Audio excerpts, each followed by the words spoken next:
Have you ever felt that strange emptiness after someone disappears? The quiet that follows when a woman who once smiled through every conversation suddenly goes silent. You stare at your phone, reading old messages, wondering what changed. You replay every moment, searching for the mistake you can't see. It's not just heartbreak, it's confusion, the kind that steals your peace of mind. Sometimes she ghosts you. Sometimes she pulls you close only to push you away the next day. Sometimes she keeps you in that cruel middle ground, warm enough to stay, cold enough to hurt. And you tell yourself, maybe I did something wrong, maybe I wasn't enough. But here's the truth no one told you. It's not your fault these games exist. It's your responsibility to rise above them. Because life will keep testing you until you learn one lesson. You don't win by controlling others. You win by mastering yourself. Today, we're not going to talk about manipulation or tricks or how to win her back. We're going to talk about how to stop letting anyone, woman or man, play with your heart. Through Stoicism, you'll learn how to become calm in the storm, unshakable in chaos, and finally, free. Part 1. The test behind the game. Let's begin with the truth most people avoid. Not every silence, every mixed signal or sudden disappearance is cruelty. Sometimes it's a test, one that doesn't come with instructions. Ghosting, breadcrumbing, hot and cold behavior. These are not random acts. They're ways people measure how steady you are, how much of your peace depends on their attention. They're checking whether they can pull your strings, even gently, to see if you'll unravel. And when you react, when you chase, demand, or try to fix what's not yours to fix, you fail the test. Not because you're weak, but because in that instant, you've surrendered control of your center. You've allowed someone else's behavior to dictate your emotional weather. But there is another way. The Stoic way. When she pulls away, you don't chase. When she grows cold, you don't panic. When she disappears, you don't collapse under the weight of what might have been. You stop. You breathe. You remember that your peace isn't something others hand you. It's something you protect. True strength isn't loud. It doesn't beg or fight to be seen. It stands still. It watches. It chooses calm when others expect chaos. So the next time someone tests your silence, don't rush to fill it. Let the pause expand. Let your stillness speak the language of power, the kind that doesn't need words to be understood. Because in that quiet, something shifts. You stop being the one tested. You become the one observing. Part 2. Detachment, the art of staying centered. Detachment is not coldness. It's not shutting down your heart or pretending you don't care. True detachment is quiet dignity, the kind that comes from knowing your worth doesn't rise or fall with someone else's attention. A man once said he found peace the day he stopped checking if his phone was charging and started checking if he was. That single shift from dependency to self-awareness changed everything. Most men lose themselves in emotional storms. When a woman grows distant, they start replaying every conversation, dissecting every text, wondering what they did wrong. Logic turns to noise, anxiety replaces clarity, and suddenly they're living inside someone else's emotional weather. But a Stoic man doesn't drown there.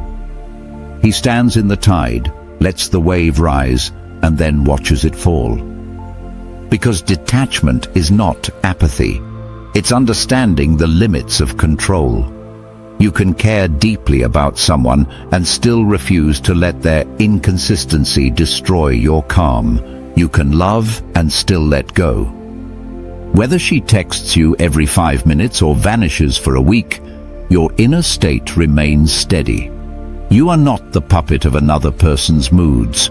You are the author of your own emotional climate. You don't chase after attention, you maintain presence. You don't beg for validation, you live from self-respect. Detachment says, I choose peace over reaction. It's the art of staying centered when everything around you tries to pull you off balance. And here's the paradox. When you no longer depend on approval, you become magnetic. The calm you carry becomes gravity. The steadiness in your voice, the stillness in your gaze, the quiet confidence in your movements. These are the traits that draw others in without effort.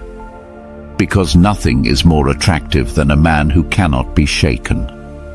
Not because he's heartless, but because he's whole. And when you master this kind of peace, love stops being a game you're trying to win. It becomes a reflection of who you are, centered, grounded, and free. Part 3. Recognizing the pattern before it owns you. You can't break free from something you refuse to see. Recognition, not reaction, is where power begins. Every game, every emotional loop follows a pattern. Once you learn to see it, it loses its hold on you. Maybe she's warm one day, cold the next. She fills your world with affection on Monday, and by Thursday she's distant and distracted. You replay conversations, wondering what changed. You tell yourself she's busy, tired, confused, but what's really happening is the push-pull dynamic, the most subtle emotional test there is. Or maybe she gives you breadcrumbs, just enough attention to keep you hoping. A flirty text late at night, a vague promise of sometime soon, little signals that keep you hanging in limbo. You start to feel hooked, not on her affection, but on uncertainty. And uncertainty is a dangerous drug. It keeps you checking your phone, chasing meaning where there might be none. Here's what most men don't understand. She's not always doing this to hurt you. Sometimes it's unconscious. Sometimes she's acting from her own insecurity, seeking reassurance that you care. But whether it's deliberate or instinctive, the result is the same. Your peace is being tested. And when you chase, argue, or plead, you fail that test, because you've allowed her behavior to dictate your emotional temperature. So what should you do? You stop reacting. You step outside the loop. When you recognize the rhythm of the game, the rise and fall, the giving and taking, you stop dancing to it. You become still, centered, untouchable. If she runs hot and cold, you stay the same, calm, steady, unshaken. If she breadcrumbs, you don't scold her, you simply speak your truth. Look, I'm not here for half attention. If you're not interested, that's okay, but I don't wait around. No anger, no guilt, no sarcasm, just clarity. Because boundaries delivered calmly carry more power than words shouted in frustration. When you respond with composure, the game ends. Why? Because chaos feeds on reaction, and when you stop feeding it, it starves. That's how a Stoic man wins, not by matching energy, not by fighting manipulation, but by standing still until the truth reveals itself. The moment you stop playing, you become the observer, not the participant. And from that vantage point, you finally see it for what it is, not love, not rejection, just noise. When you master this awareness, you realize something profound. You were never losing her. You were losing yourself. And by stepping out of the pattern, you get yourself back. That right there is power, silent, grounded, and real. Part 4. Boundaries. Love's hidden backbone. Boundaries are not walls built to keep people out. They are doors with locks that remind others there is a threshold, and that threshold deserves respect. You hold the key, no one else. If you don't define those limits early, someone else will define them for you. And when that happens, resentment grows quietly, like a leak beneath the surface. A woman might test your patience, cancelling plans at the last moment, flirting in front of you, or pushing just far enough to see if you'll react. Most men either explode in anger or swallow their frustration in silence. Both paths lead to the same place, lost respect for her and for yourself. But a Stoic man does it differently. He addresses it once, with calm strength. No raised voice, no trembling tone, just quiet clarity. He might say, "Hey, I've noticed you've been cancelling a lot. I value consistency. If this isn't working, that's okay, but I'm not here for half measures." That's not control. That's self-respect speaking in its purest form. Boundaries are not rules for others. They are commitments to yourself. They say, "I will not stay where I have to beg for peace." Because without boundaries, love turns into confusion and respect turns into negotiation. Here's the paradox most people miss. When boundaries are set with quiet confidence, they rarely push others away. They attract the right ones closer. Why? Because self-respect is magnetic. People feel safer around someone who knows what he stands for, what he accepts, and what he won't. A man without boundaries is like a house without walls, open to everyone, protected by nothing. But a man who defines his limits stands taller, speaks fewer words, and commands deeper respect. In the end, setting boundaries isn't about controlling someone else's behavior. It's about guarding your inner peace, that sacred space where dignity lives. And when you protect that space, you don't lose love. You make room for the kind that actually deserves to stay. Part 5. Calm under pressure, the Stoic fire test. Here's a truth few people are brave enough to admit. Attraction often lives or dies in that quiet space between provocation and reaction. It's not in the words spoken, but in the pause that follows. In that pause, the entire balance of power shifts. She may mention her ex, flirt lightly with someone else, or drop a comment just sharp enough to test your patience. It's not always intentional. Sometimes it's insecurity, sometimes curiosity. Sometimes it's simply to see whether the man standing before her can hold his ground without losing his center. Most men fail that test. They argue, accuse, or retreat in anger. They demand explanations, raise their voices, or shut down to prove a point. But all of that noise only reveals one thing: they've lost control. A Stoic man plays it differently. He doesn't flinch. He understands that her words are not commands, they're invitations to chaos or to composure, and he chooses composure every time. So when she says, "My ex used to take me to this amazing restaurant," you don't let ego lead. You don't compete with ghosts or chase comparisons. You smile, maybe nod, and say softly, "That's nice." Not cold, not sarcastic, just grounded. You didn't lose that moment, you won it, because you refused to play. The man who cannot be provoked controls more than the moment. He controls the tone of the entire relationship. Calmness in the middle of someone else's storm is not passivity, it's power.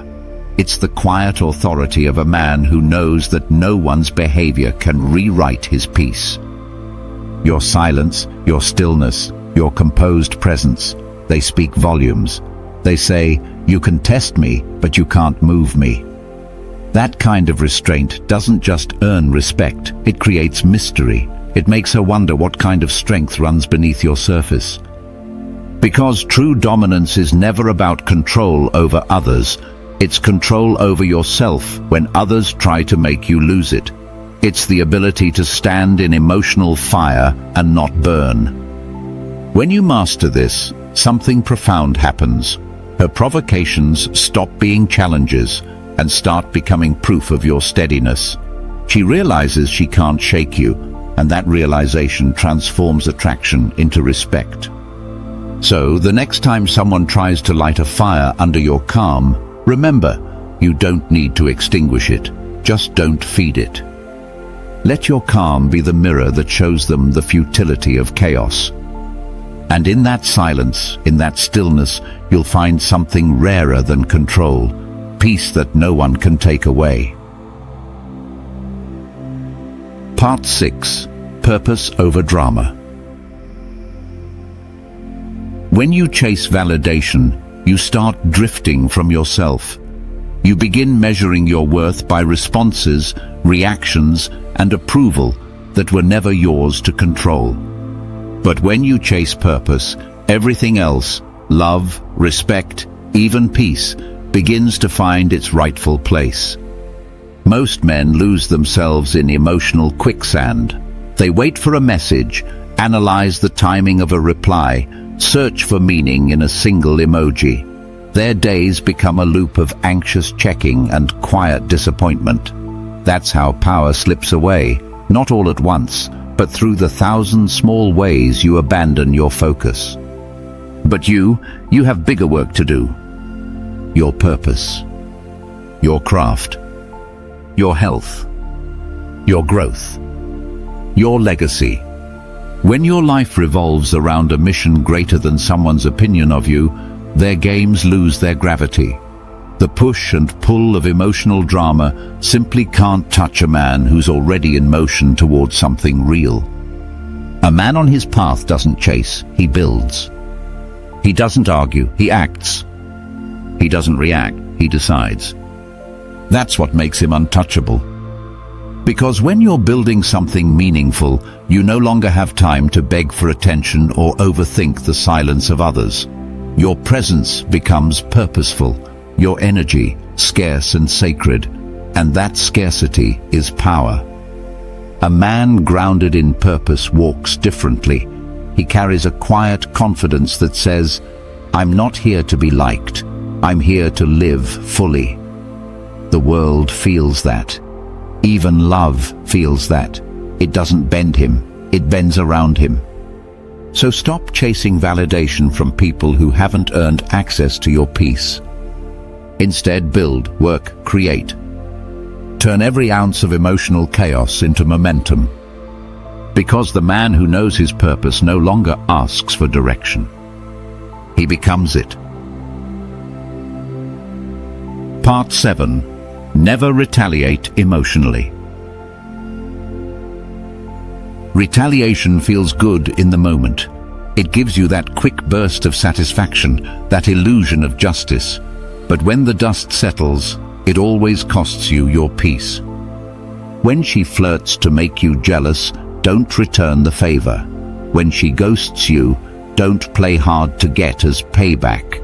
When she disrespects you, don't raise your voice to prove that you matter, because the second you retaliate, you've already surrendered control. You've made her emotions the compass for your own behavior, and that's how power is lost. A Stoic man doesn't compete in chaos. He exits it. He doesn't scream for respect. He carries it in how he moves, how he looks, how he walks away without a word. Your greatest act of power isn't in winning the argument, it's in ending it without losing your calm. Silence isn't weakness, it's mastery. When you withdraw your attention, you remove the oxygen from the fire. When you redirect your focus, you stop feeding what was only meant to drain you. Walk away not to hurt her, but to protect yourself. Move with quiet certainty that says, "You can't reach me anymore." Because real strength is not the ability to strike back. It's the discipline to rise above the need to. And the man who can't be baited can't be controlled. Part 8. The self comes first. You can't pour from an empty cup, yet so many try, mistaking exhaustion for devotion. If your peace, your sleep, your self-worth are constantly being sacrificed in the name of love, then what you're holding on to isn't love. It's dependency wearing a romantic disguise. The greatest act of love you can ever offer another person is the best version of yourself, the one who is rested, centered, and whole. That begins not with chasing connection, but with nurturing your own foundation. Work out, read, create, build. Feed your mind, strengthen your body, protect your spirit. Do the things that make your inner world so steady that no storm can shake it. Because when you protect your energy, you stop living reactively and start living intentionally. You become calm, grounded, magnetic. The noise around you fades, and what remains is clarity. Who adds peace to your life and who disturbs it. Love should never cost you yourself. True love amplifies who you are, not erases it. And here's the truth most people miss. When you start prioritizing yourself, you don't lose people. You simply filter them. The ones who only thrived on your weakness will fall away. The ones who are drawn to your strength will stay. Because a man who values his own well-being radiates a kind of power that doesn't need to prove itself. His peace becomes his presence. His boundaries become his beauty. And in that quiet self-assurance, love stops being something you chase. It becomes something you choose. Part 9. The Patience of the Strong. Patience isn't about waiting passively. It's the quiet mastery of timing. It's knowing when to act, when to stay still, and when silence will speak louder than any words ever could. In a world addicted to instant replies and emotional outbursts, patience is a rare currency. And whatever is rare is powerful. Most people rush to fill the silence, to fix uncertainty, to control outcomes. But not you. You've learned that truth unfolds in its own time. When she doesn't reply, you don't panic. When she withdraws, you don't chase. You give space, because space reveals what words often hide. Patience whispers, "I don't need answers right now. I trust time to show me what's real." It's the refusal to let anxiety dictate your moves. It's the discipline to breathe when everything inside you wants to react. A patient man doesn't confuse delay with defeat. He knows that everything meaningful, growth, respect, love, matures slowly. He's not playing for the moment. He's playing for the outcome that lasts. In that stillness, he becomes dangerous, not because he's aggressive, but because he's unshakable. The man who doesn't rush owns his destiny. The world bends toward his calm. Because patience isn't weakness, it's quiet power.